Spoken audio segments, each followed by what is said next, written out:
The United States is trying to shape the Middle East in the image it wants, from pushing through its plan for Gaza at the United Nations to pulling Syria and Saudi Arabia closer into its orbit. Our anti-war president, Donald Trump, may soon get the Middle East that he wants. But he won't get it all on his own way. Forces from Iran to Yemen and beyond still oppose Trump's plans and continue to fight against it. All the while, Israel continues to expand its control of Palestine, Syria, Lebanon, and beyond. And here to talk to me today about the world's most tumultuous region is Sharmine Narwani. She is a journalist and political analyst who serves as the editor of The Cradle. Welcome to the show, Sharmine. Thank you, Manar. It's really good to do this again. Yes, always good to hear from you, Sharmine. I always learn so much from you and your team at The Cradle. Israel has been bombing Lebanon almost on a daily basis. They've committed such horrific crimes there, and this is such a major form of intimidation because Hezbollah has not really responded to Israel in this provocation. So even as the major powers at the UN seem to be going along with Trump's plan, his Gaza plan, and the ceasefire, Israel continues to press forward. I mean, just yesterday, the IDF attacked UN peacekeepers inside of Lebanon. They are opening fire at them from close range, from their positions, occupying southern Lebanon. I mean, it appears that Israel has total immunity from criticism and censure because of its powerful backers in Washington. So can you talk to us more about these developments inside of South Lebanon, and what do you think is next? Well, I think almost from the get-go, when the ceasefire took place with Lebanon late last year, you saw violations. Israel escalates. It seeks to groom and tame people to accept its violations, its bad behavior. We've written extensively about this at The Cradle, that Israel always crosses a little line, then crosses a bigger line, and then crosses, eventually making its way to cross all red lines. One thing we've learned from this is a ceasefire with Israel, a negotiated ceasefire with Israel, is not worth the paper it's printed on. If you look at what transpired after the 12-day war between Iran and Israel, there was no negotiated settlement. There was just a ceasing of fire on the spot, correct? So when I say there was no negotiated settlement, so what happens is the Israelis, you have a settlement in writing, okay? And you know what the rules-based order is, the international rules-based order that the West has been talking about for well over a decade. It just means we can operate differently than you can. It's not, they never talk about a law-based order because law is very clear-cut. All UN member states, all nation states have to abide by one set of laws. A rules-based order just means different sets of operating for different actors. And, in this case, if you have a written negotiation and your adversary, meaning Israel's adversary, violates it, even in the slightest, right? They will point to that and make a big deal about it. But they violated, and the backers of these agreements, the United States, will never call Israel out. There was a bit of an uproar in Lebanon on Monday, I think it was, when the Lebanese army commander Rodolphe Haiko, he basically called Israel the enemy, right? In his discussions, he write a letter? The Lebanese army issued a statement on Sunday, which made Israeli officials see red, because they basically operate for Israel in the Lebanese theater, because the Lebanese army statement blamed the quote unquote Israeli enemy for the violation of the Lebanese sovereignty and for obstructing the army's full deployment in the south. They couldn't believe that the Lebanese army commander had the audacity to call Israel the Israeli enemy, okay, or just simply the enemy. That is the language of the resistance, okay, and it is the old language of Lebanon. Lebanon, before October 7th and all the shenanigans that have spread throughout the region, it was essentially the army, the people, and the resistance. Okay, this sort of trifecta, right? This everybody had to abide by this, and Israel was the declared enemy of the Lebanese state. And so by him saying this, I mean, the Americans just canceled all meetings with him, with the Lebanese army commander. Okay, and Morgan Ortagus went into a catatonic state, and then lashed out.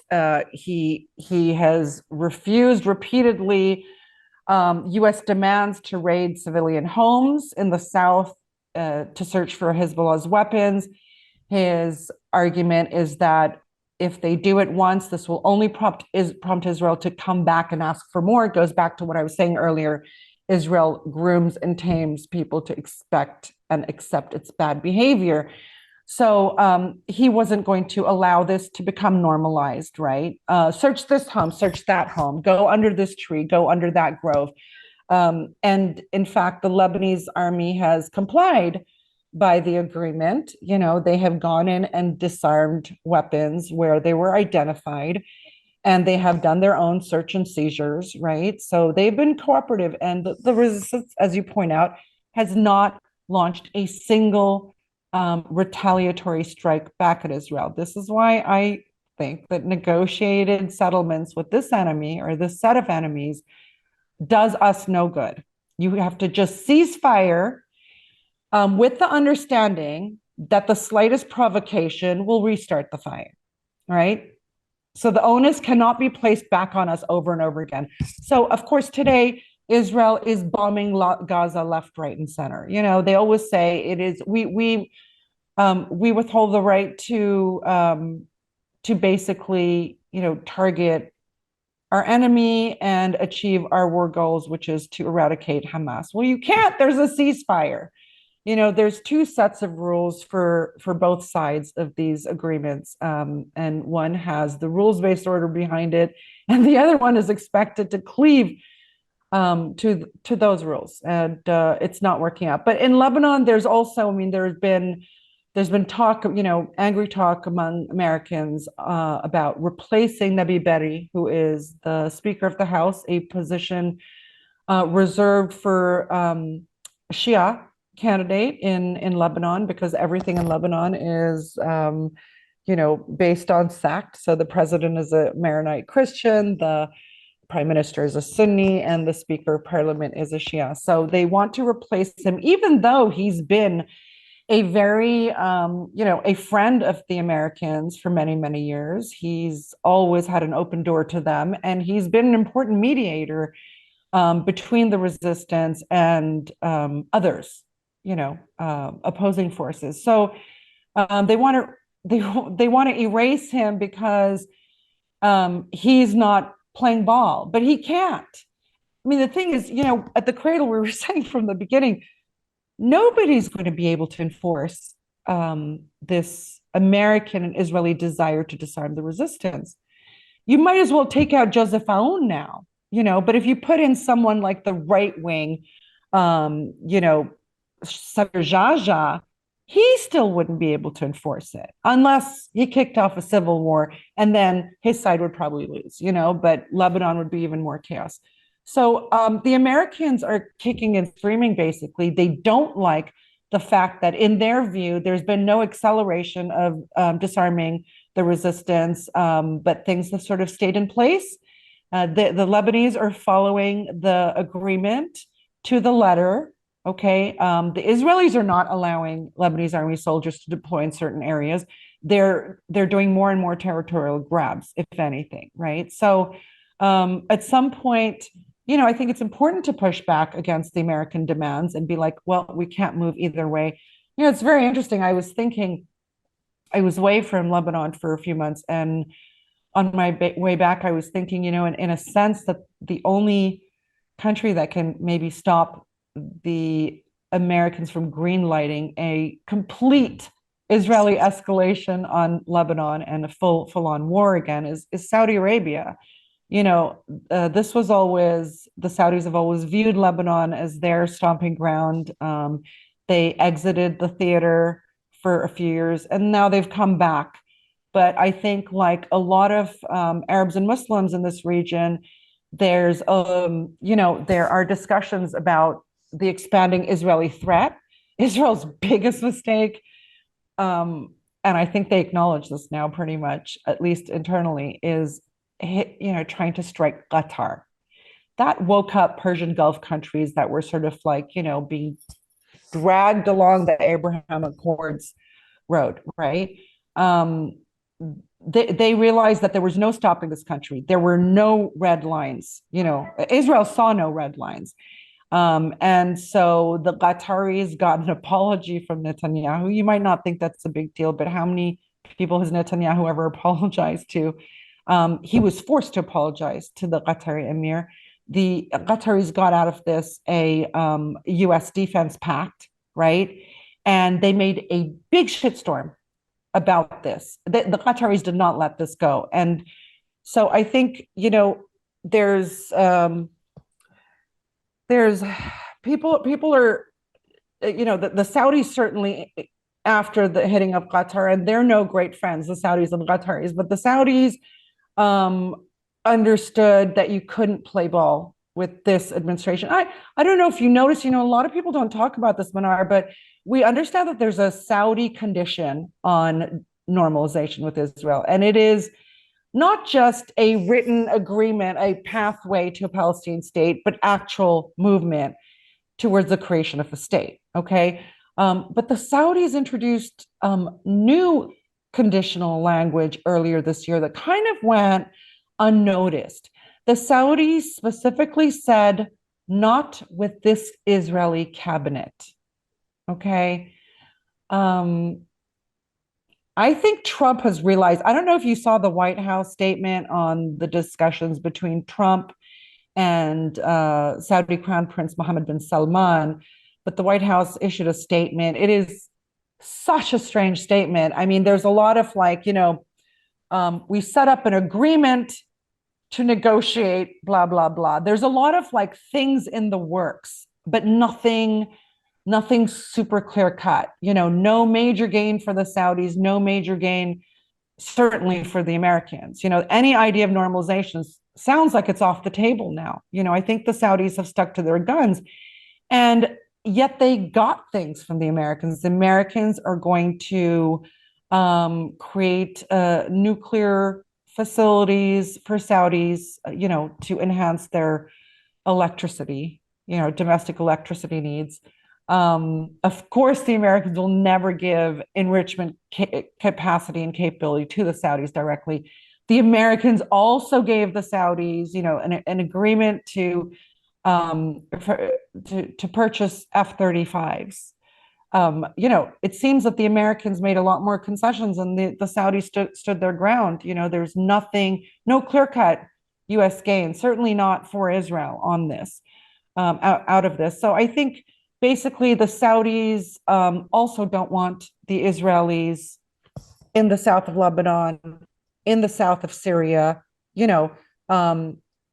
sort of entrenched with very corrupt Kurdish leaders in Iraq, where at the same time, the Turks are in the north of Iraq, okay, like literally occupying the country. They have military bases there. The Turks control the northern part of Syria and oftentimes control Damascus. The Turks are trying to gain control and influence in the northern part of Lebanon very strongly. There have been calls for Tripoli to basically be absorbed by Syria, its natural home, So I don't think the Saudis, they have a fight not just with the Israelis on these things, but also with the Turks, with their Arab competitors. And I don't think, as a result, I believe that the only ones right now who could step up if they chose to and actually have the ear of Donald Trump, because the Saudis are promising almost $1 trillion worth of investments in the United States to him, right? We'll see if that transpires, like all these promises. they're more like MOUs, memorandum of understandings, than actual deals, with deadlines, etc. So the Saudis clearly have Trump's ears, as do many of the Gulf Arab states he visited on his tour in May. And they can say, look, it's too much. And Trump is already getting tired. And we've seen this of Israel's constant demands, not willing to give anything in return, embarrassing Trump. Obviously, the Gaza ceasefire is not really a ceasefire. They're trying to scuttle, all elements of his plans, from the removal of Israeli forces from the entirety of Gaza to the distribution of aid, right, through to the Gaza Strip. I mean, for me, I sort of fell off my chair when I heard just a week or two ago that the Americans were looking at taking over aid arrival and distribution in Gaza. Never would Netanyahu want to allow this. Talks about the Israelis setting up a military encampment slash base, right, on the border with Gaza. Israel has never allowed a U.S. military base in Israel. There are tensions there, and you have to read these kind of messages to understand that. So if they go full force into Lebanon, I think the Saudis are going to have something to say about this, and let's see. It's not getting easier for Israel. Okay. I want to say that, I just was watching this amazing series, which you should watch, Manar, and all your viewers, on Mondo Weiss's, I think, YouTube channel. It's called Israel's Zombie Economy, by an Israeli economist who gave up his citizenship, lives in Germany now. Very, very good. Shiv something or other, can never remember his last name. And he exposes something that really any journalist could have done some digging and found this out. He basically says that the Israelis were getting free weapons under the Biden administration, right after October 7th. Biden was just sending them what they needed. Trump is making them pay for it. Of course, Trump was trying to make everyone pay for the weapons, right? Europe to pay for American weapons in Ukraine, but he's making Israel pay for US weapons. How is Israel financing this? Because they do, in effect, have, as the title of the show suggests, a zombie economy. Is they're issuing like bonds and things that, American retirement funds and stuff are still buying. That's not going to last long. The inability for Israelis to pay back is going to become more and more clear. Okay. And there's not going to be a infinite pipeline of weapons to Israel unless it pays for them. Plus, none of this is possible at all without the Americans behind, having Israel's back. And as the Americans tire of Israel's positions on things, and as do the Saudis and other Gulf countries, et cetera, typical Israeli allies in this region, I think we'll see a slowdown. But right now, Israel's still in, just bomb everywhere mode, everywhere, right? Gaza, Lebanon, Syria, Yemen. Now, Syria is interesting because, as I mentioned before the show started, the Cradle had an exclusive today. And it was basically that the Russians are about to reestablish 9 military positions, Russian military positions, in Syria's Quneitra Governorate. The Quneitra Governorate is where, borders the Golan Heights. It is where a large community of Syrian Druze live. It's, where Israel has tried to make absolute inroads. And question is, why are the Russians there? The Russians, by the way, as the Cradle sources have revealed to us, are not negotiating this with Turkey in the room. They've been negotiating this directly with the Syrian president's office in Damascus. So that's a new, component to consider when we're looking at the Levant as a whole. Are they in there? Ostensibly, the Israelis have agreed to this. They want to keep, on good terms with Russian President Vladimir Putin. I don't know that the Israelis had any choice. They're certainly trying to position this as something the Israelis would like, so that they didn't have Syrian elements, at their border, which is rubbish. The Syrians have not pushed back remotely in these, months and months of, well, a year now almost, of Israeli attacks in Syria.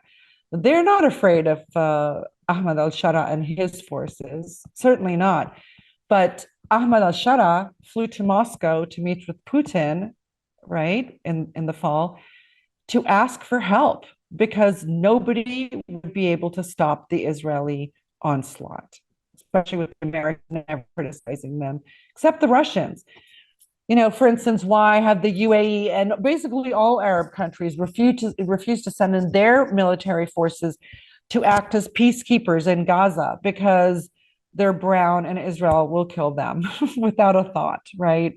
But you put Russian soldiers in there and Israel thinks it twice. So however the Israelis seek to spin this, they're not going to be happy with Russian military positions in southern Syria, right on their border.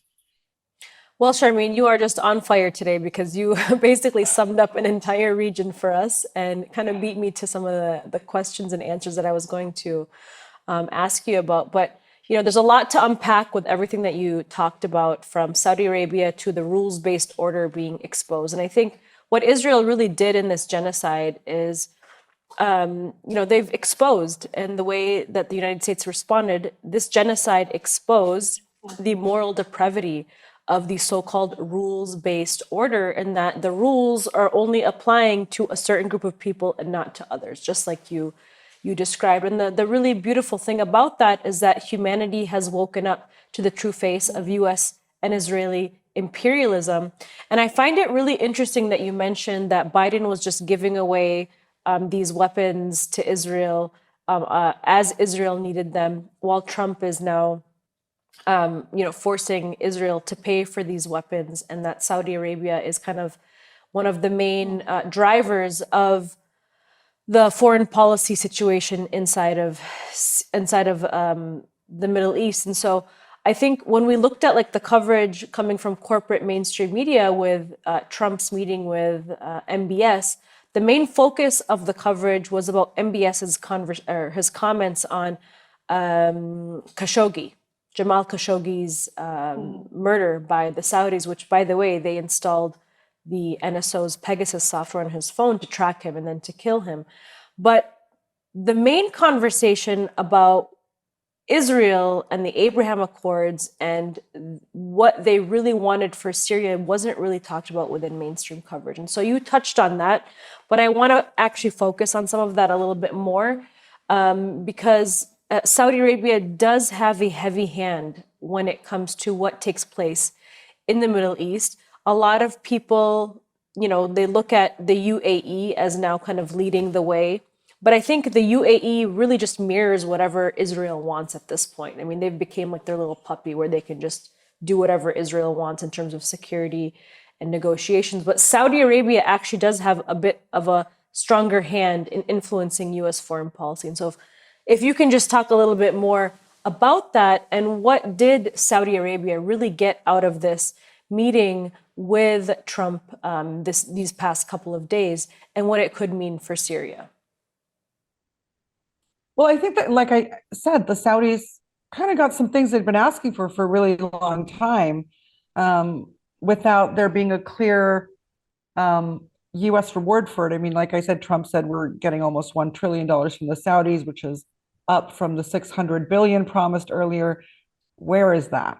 It's not in bags of cash. It comes. It gets eked out, With all the Gulf countries, by the way, it's not like when he announced we're getting trillions of dollars from these Arab countries that's what they received. It's not the case. I don't know that the Saudis had Lebanon at the top of their wish list. It would have to be something that's on top of their wish list in order for the U.S. president to take steps. The Saudis may just wait until a situation emerges in which they can pick up the phone and make that call. Why ask for something before it's happened? It's not to say that the Saudis are out to save Lebanon. No, they very clearly, if you read the Saudi media, it is very clearly, and Saudi official statements, they want the resistance in Lebanon to be disarmed, dismantled, dead. But they also don't want Israel to take Lebanon. They don't want Turkey to take Lebanon. These things are big considerations for the Saudis. The Saudis, I always say, come late to a game. When they see one of their Persian Gulf rivals making big strides that, project their power more than Saudi would like it to project, they sort of get in on the game. It's the Arab Spring game. The Saudis came late to that game. The Qataris were working that. And then by mid 2012, we saw the Saudis arrive fully in Damascus, with Prince Bandar bin Sultan, who became, I think, intelligence chief in Saudi Arabia and triggered his jihadi network. And all of a sudden, the Syrian conflict was quite different, and the Saudis started backing certain groups. And you actually had I always say the Arab Spring was kind of marked by Sunni versus Sunni, because all of these countries were kind of opening up their borders, doing more trade with each other, having visa-free policies, and the Arab Spring comes, and it's Turkey versus Saudi Arabia versus Egypt versus the UAE versus Qatar.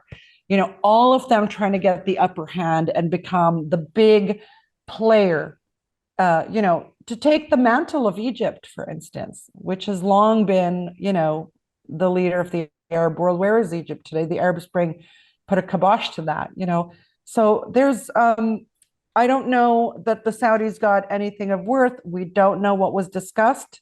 Statements mean nothing from both these parties, the Saudis and the Americans.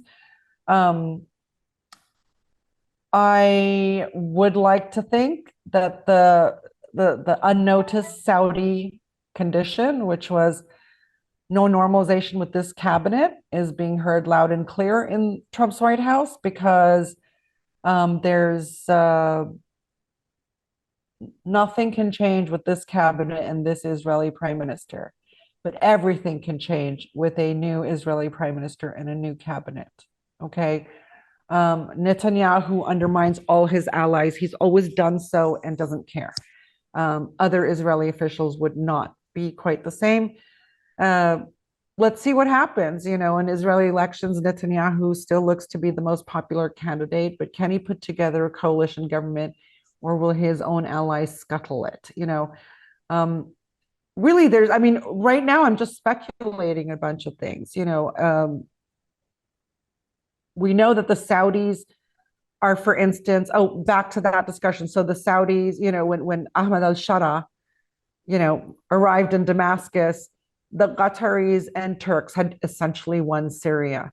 And now, for many months now, much of this year, we've been hearing that the Qataris have been sidelined, in some part by the Saudis and the UAE and others who don't, have a worldview difference potentially, to some part with Qatar. And they've kind of elbowed their way in, like a lot of Western countries have, to get the bigger deals, the better deals, right? Rebuilding Syria, big contracts.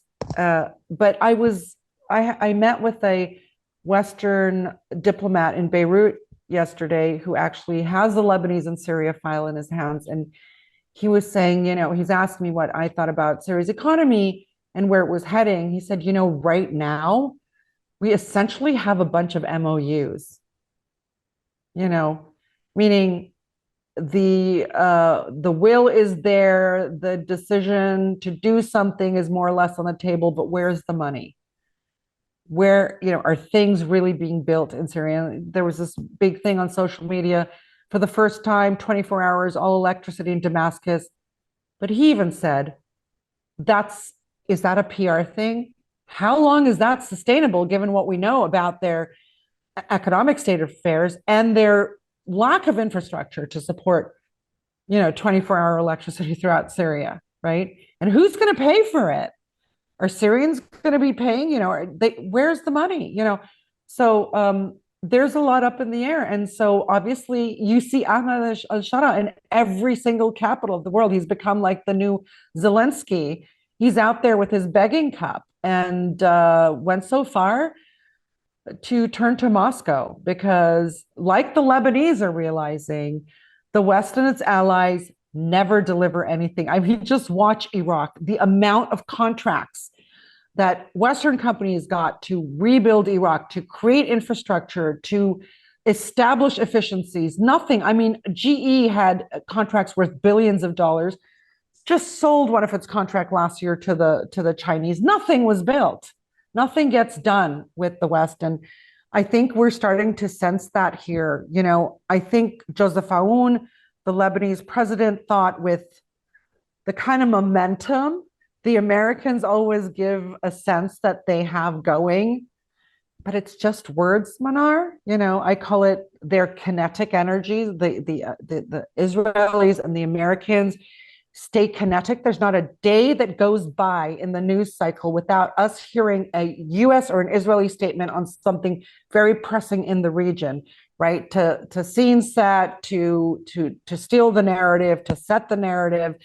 And it gives us a sense that they're doing so much here, right? But in fact, a lot of it is hot air. And so Ahmed al-Shara definitely got wind of that when he turned to the Russians. The Israelis are turning to the Chinese to help build out their electricity grid. Okay.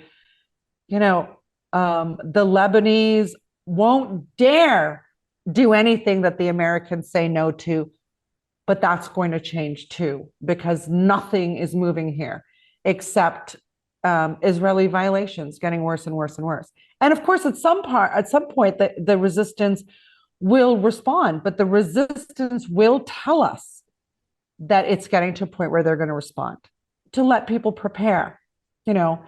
So yeah, I mean, it's just, you know what, we talk on the Cradles podcast, we do it twice a week now, and we talk about all the time a lot of balls in the air, you know, and the best we can do is point out what these balls are, you know, what's in play. There's no telling how things can move. Because as you know, covering this region, Manar, better than most journalists in the world, one event can change trajectories in this region too. Absolutely. And one of those events is the revelations of Jeffrey Epstein and his role in driving US policy in the Middle East. And I know that that might seem like a big pivot to go from what we talked about to Jeffrey Epstein, but actually, one of the people parading in the Middle East, talking about, you know, acting civilized and stop being animalistic, is the U.S. ambassador to Turkey, Tom Barak. Tom Barak recently made headlines when he told a group of Lebanese people to Lebanese journalists to stop acting civilized and to stop being so animalistic. And so there are recent revelations of him thanking Jeffrey Epstein for a young child and sending photos. So what have you made of the latest revelations about Jeffrey Epstein's ties to Tom Barak, to Israel and Israeli intelligence, and shaping what we're seeing today in Lebanon and in the Middle East? I'll get back to the Tom Barak accusation, but you know, I always say there's two levels that look at the Epstein situation, the issues, and one is covered by Western media to some extent, and the other one is largely and almost entirely ignored by mainstream Western media. The two Epstein issues are, one, the trafficking of minors. Okay, right? That is how people know of Epstein, right? Trafficking young girls to important men. The other element of this is, why was Epstein doing this? Okay. And of course, we know, and because in our media and independent media, we've discussed this is likely a blackmail operation, you know, and for a very long time, we've talked about linking, you know, we've linked Epstein to the Mossad, and obviously through his partner, Ghislaine Maxwell, whose father was Robert Maxwell, you know, who had lots of links with the Mossad. That's been our discourse. Not that we're unconcerned about the trafficking of minors, no, but that's how it affects us in this region, right? Yeah. And I think just today, Republican Congressman Thomas Massey said Jeffrey Epstein had close ties to our own intelligence agency and Israel's intelligence agencies. That's why they're trying to stop this. So you have a sitting U.S. congressman now making those things clear instead of course, the world has, Americans have heard this about the second element, the Mossad element, because of social media. Otherwise, you never have heard about this element in the United States, so social media has sort of bypassed and gone well beyond mainstream media and covering this aspect of the story.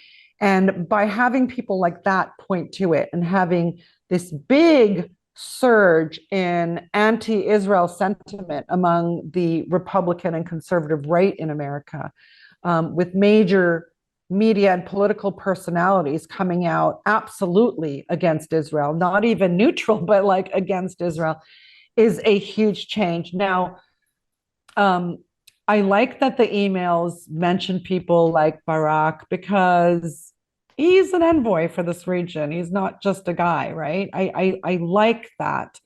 But to be honest, let's be journalists here for a second. When you saw that email, in which Epstein basically says, and I'm not reading this verbatim, you're with the kid, send me a picture, make me smile, right? Yeah. I immediately went to look up how many kids Thomas Barak has. He has 6 kids. That could have been nothing.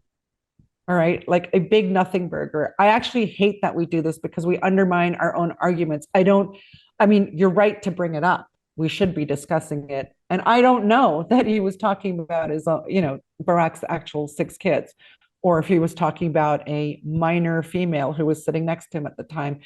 But I think we shouldn't jump to conclusions on this. I do agree with Massey that the reason this is being covered up is because Epstein was he had a predilection for young girls, and that's why he was selected. He was viewed by some as a sophisticate who could move in those circles, and we never know where his money came from. But he was set up with multi-million-dollar properties and private jets and all the goodies, right? In which he could, okay, so if you were invited to a party with, A-listers, political A-listers, celebrity A-listers, media A-listers, you'd probably go, right? I would, to see who these people were and how they mingled. No. I mean, why would you not? I'm nosy. That's why I'm a journalist, okay? I'm just going to say that. I don't have a lot of red lines, very few, by the way. And, but what he probably sought to do was to figure out who he could corrupt so they could have blackmail files on that person, right? And if you follow like the Bill Melinda Gates divorce story, she talked about Epstein giving her the creeps from the get-go, and her telling Bill she doesn't want him to hang around with Jeffrey Epstein. And so there are people who got sucked into Epstein's world. There are people who never knew this stuff was going on. They just weren't participants in this kind of things. They were props. It's good to have this big name at my party anyways, right? And there were people who were not even blackmailed, but the photos were there. Probably the understanding was there that, we have a lot on you. And so you have people, this is what intelligence agencies do. A few businessmen might do it, but we don't actually know Epstein was a businessman. Nobody knows what he did, but this is the work of intelligence agencies. And as, people have noted these last years, nobody becomes big, so big, okay, that they don't then get infiltrated. Okay. You're not allowed to just start a Twitter. If you get big enough, they're not going to allow you to if you don't play ball with them. And this is just what happens, right? So it's a game, and I would definitely warn people against taking every name that appears in these emails and jumping to conclusions by association. But of course, what this all leads to is more and more public desire to scrutinize these documents themselves. So it's not a bad thing, even if there's sort of like puff pieces and stuff that comes out of this, and a lot of over speculation. The fact is, I think it's created momentum to get these files released. And once the files and the investigations are released, then we know much, much more. But I don't subscribe necessarily to the idea that Trump has reversed his position on disclosing the files, because he is implicated in, having sexual relations with minors. I subscribe to the position that too many super important people are in those files who have all weighed in and pressured Trump not to let them be released. Sorry to disappoint. No, that's okay. I mean, I think you make a very valid point. I think a lot of people forget that sometimes that there are people who show up and communicate with certain people, and it might just be of an association. It doesn't necessarily implicate them in some sort of wrongdoing. And so that's a very valid point. And so one of the things I wanted to wrap up the conversation to talk about was Yemen. You've done this incredible job at kind of painting the whole picture in the region, from Syria to Qatar, Saudi Arabia, Lebanon, Palestine, and how the U.S. involvement has played a role or shaped the policies, Russia, China, et cetera, et cetera. But one nation that has really triumphed over this region is the resistance in Yemen. I mean, this is a small, poor nation. Of course, it's poor by design because it's been plundered and occupied by the powers that be. But, Yemen has been able to put up stiff resistance to the U.S. Israeli project. Since the ceasefire, they've threatened Israel that they will continue to bomb Israel, or to fly their missiles there. How have they been able to do it? And do you think that their resistance is going to continue in 2026? Like, what is the buzz that you're hearing, and how do you think the U.S. and Israel will respond, considering Yemen did enforce one of the most successful blockades against Israel and the U.S. in its Red Sea blockade? One of the reasons Yemen has been so successful, or the Yemeni resistance, is because they don't, by and large, they don't speak English. They don't read the Western press. They're untouched by the propaganda narratives that has made, in my view, many of the other members of the resistance axis too well behaved. Okay. Do you know what I'm saying? Mm-hmm. Too well mannered. Okay. The Yemeni resistance put a bullet in the head of Ali Abdullah Saleh, right? They didn't think, oh, we're not allowed to do that. It's going to make us look savage. Oh, we have to show a different face of ourselves to blah, blah, blah, blah, fill in the blank, right? They don't have colonized minds. Even the hardcore resistance elsewhere in the region have a certain colonization of their minds that has happened, okay? Because they read the Western press. I'm sorry, it just happens. If you speak English, you're going to use certain language about, discussing this region than if you're speaking about it in Arabic, The other thing is Yemen has not been infiltrated. The Israelis, the Americans have spent years infiltrating or trying to infiltrate the traditional resistance axis countries in this region, right?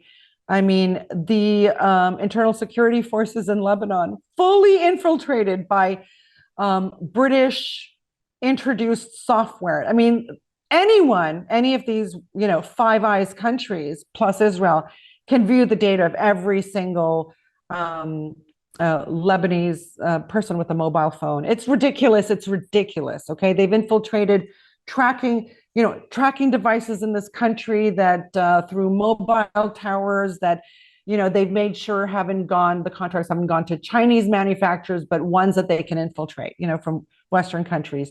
This has been written extensively about in at the Cradle and elsewhere. And I remember back maybe before 2010, around that, the International Telecommunications Association, the biggest one in the world, basically had a resolution condemning Israel's attempts to infiltrate Lebanon, clearly through blah, blah, blah. Like, you're not allowed to do that. If you're part of the global telecommunications community, right? So this has gone on forever. They've worked for years to do that in Syria. They've worked for years to do that in the Palestinian territories.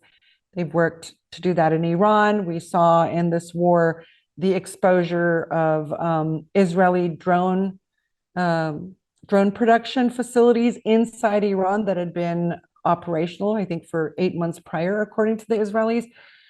But the Yemenis have not been infiltrated. Now, the Cradle did a piece not long ago, I think maybe in the last month or so, that showed how much the Israelis and Americans were working to infiltrate Yemeni communications, okay, and to basically get themselves Yemeni spies, people to report on the actions of Ansarallah, et cetera, and its officials.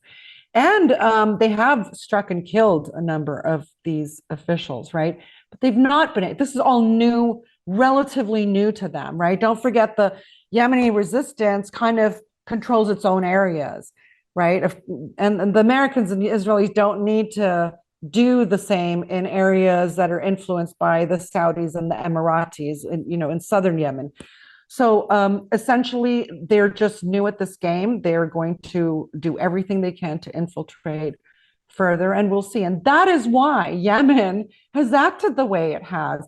It's not colonized. It doesn't even think in terms of, well, we can't shoot down a US plane or bomb an American ship. It doesn't think in those terms. It doesn't think that it can't send 2 missiles right into an Israeli destined ship. It doesn't think that way. All of the other actors think, oh, we can't really do that. Why? The resistance in this region didn't start like that. It started with, the bombing of the Marine barracks in Lebanon. They didn't have any, and then they learned English. What can I say? That and the fact that there hasn't been the kind of eavesdropping and technological infiltration of Ansarallah-controlled Yemen. So I think that's what accounts for why they're doing so well. And Mint Press News has actually uncovered in the last, I think it was our investigation that we revealed about 2.5 years ago, we actually uncovered one of the largest spying attempted networks inside of Yemen through Israel's Mossad. And it was through aid organizations and NGOs, surprise, surprise. And of course, Yemen they caught them and they arrested everyone. And we actually interviewed a lot of these people that were held in these Yemeni prisons.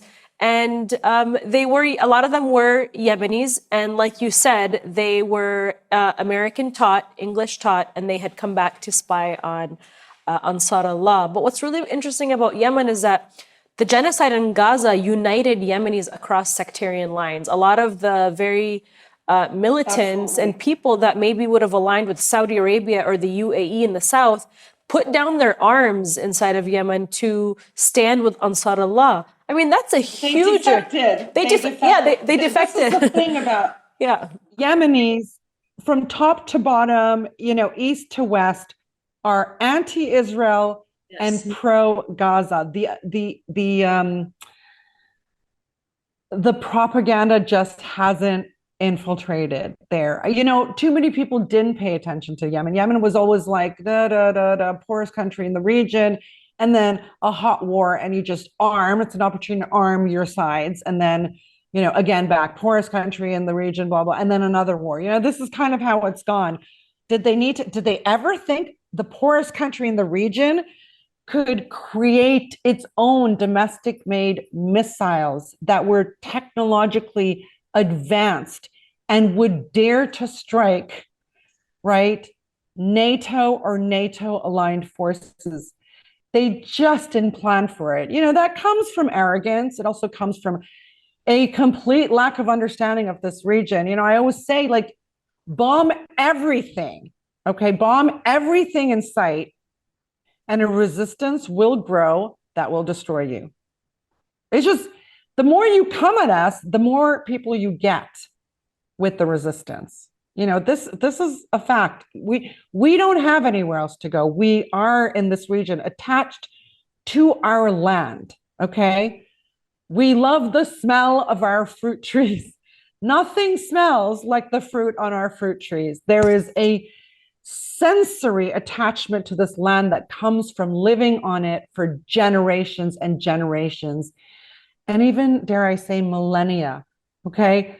The Israeli settlers, you couldn't pay them to go back to their northern homes because they have no attachment, no visceral attachment to that land.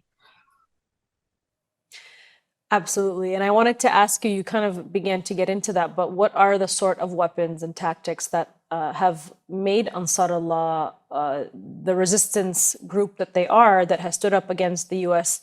Israeli and Saudi and UAE military might? What have they been using to resist that? I am the wrong person to say, like, everyone in Lebanon can go, oh, that's a drone. And I just heard an airplane, a bird. I don't hear, I don't know. They're like, that's whatever. Even bullet sounds. That's an AK-47. I zero ability or really interest in the kinds of weapons. But what I do know from, meaning I'm not going to give you names, Manar, just don't expect that from me. But I do remember first covering Yemen, sort of around the time the State Department leaks, the WikiLeaks State Department files leaked. Because I just, as a journalist, you get so excited. I spent absolutely weeks and weeks and weeks going through as many files as I could, because they were all there in a database and searchable by keyword, which is even better. And one thing I learned, which surprised me, is because the rhetoric, the narrative in public by the Americans has always been that Iran is supplying Yemen, right, with weapons, right? Iran is supplying the resistance with weapons, that Iran basically dictates to Yemen what to do. And in some of these State Department written files are lovely little nuggets like, no, they don't really get their weapons from Iran. They, A, have learned to make them, okay? B, get them from the Yemeni army. Biggest source, Yemeni army, okay, is how Ansarallah gets its weapons. But also, there have been 6 Saudi wars against Yemen. There's a lot of inventory in the field. They can repurpose, re-engineer, or just take, right? I mean, you look at the ordinances, the unexploded ordinances that Israel's dropped on Gaza, that's all in Hamas's stash now. You know what I mean? So one was that the Yemenis have been making their own stuff for a really long time, accelerated, of course. Iran doesn't need to give it weapons. Don't forget that there is a massive land and water blockade of Yemen.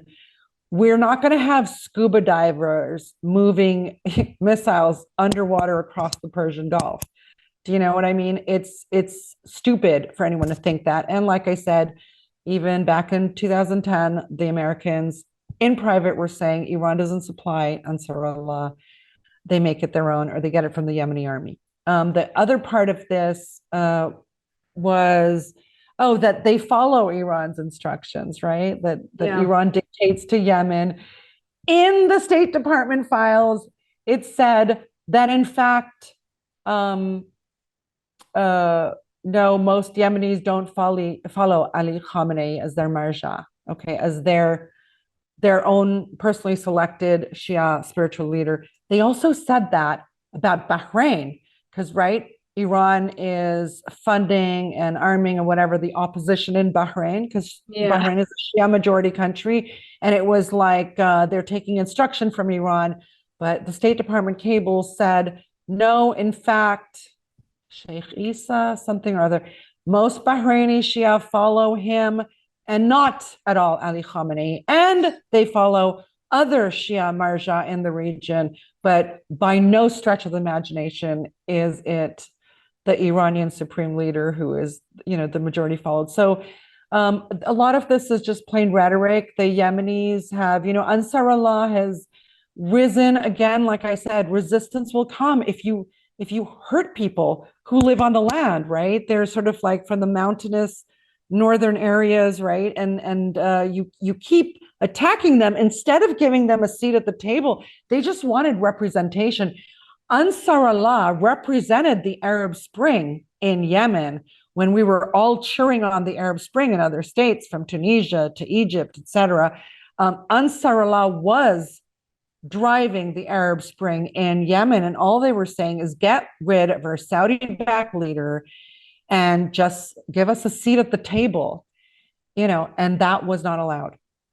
So, of course, Ansarallah just went from, whatever you want to call them, like mountain people, to now controlling the capital city, actually bringing, until the recent round of new economic besiegement that the nasty Americans have imposed on Yemen. Until then, like it's the northern parts, it's the Ansarallah controlled areas that had better economy, less fluctuation in the currencies, more access to services. It was the southern sort of Saudi Emirati backed areas that had, really, really exaggerated economic problems and crisis. So yeah, that's in a nutshell. I mean, of course, Yemen, after all these wars, is going to have hired an engineering team finally to build their things, educate that team, find practice locations. Maybe they went to Iran, maybe they went to Syria, maybe they went to southern Lebanon or the Bekaa or whatever to actually learn and train, right? But I'm just saying a lot of Yemen's capabilities are in-house. Absolutely. And, actually, Mint Press had exclusive this exclusive opportunity to go and tour one of the weapons factories inside of Yemen. And they were just so proud that everything that they had with these weapons was built by them with their own hands. And a lot of it, too, you didn't mention this, but apart from what you mentioned, some of this weaponry was also left over by the Soviet Union from previous years. I mean, maybe just some parts and pieces that they were able to recover. And speaking of stupid, and I just want to end it here with these State Department cables that you cited, because we reported on this at Mint Press News as well. And I think it was like 1 or 2 years prior, Nikki Haley was like giving this big presentation. I think it was at the UN. Don't quote me on that. I don't remember exactly, but she was giving this big presentation and she's like showing all these weapons that the Yemenis had. I don't know if you remember that.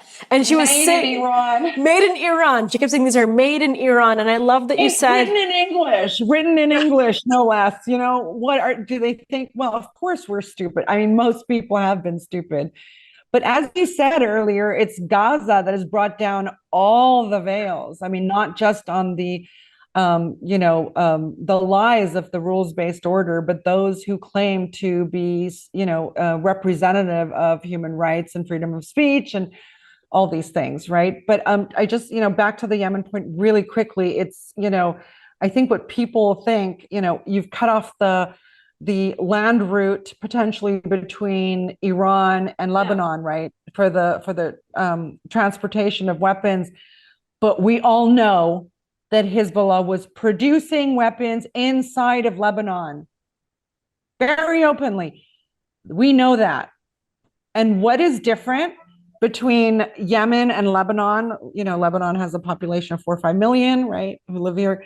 What is the difference? Why can't the Yemenis produce it if Hezb is? If the Syrians are producing it? If the Iranians, who only purchased turnkey projects from the West during the Shah's reign, right? So they didn't actually know the nuts and bolts of anything. They just purchased it with, here's your key to your factory, right? Now know every little bit. They make the parts, right? So this is what the resistance axis, people think it's just anti-Americanism, anti-Israel. No, the axis stands for so much more. It stands for actually what, international law stands on, which is two things: sovereignty and territorial integrity, meaning we will decide our own destiny. We will decide our own form of governance.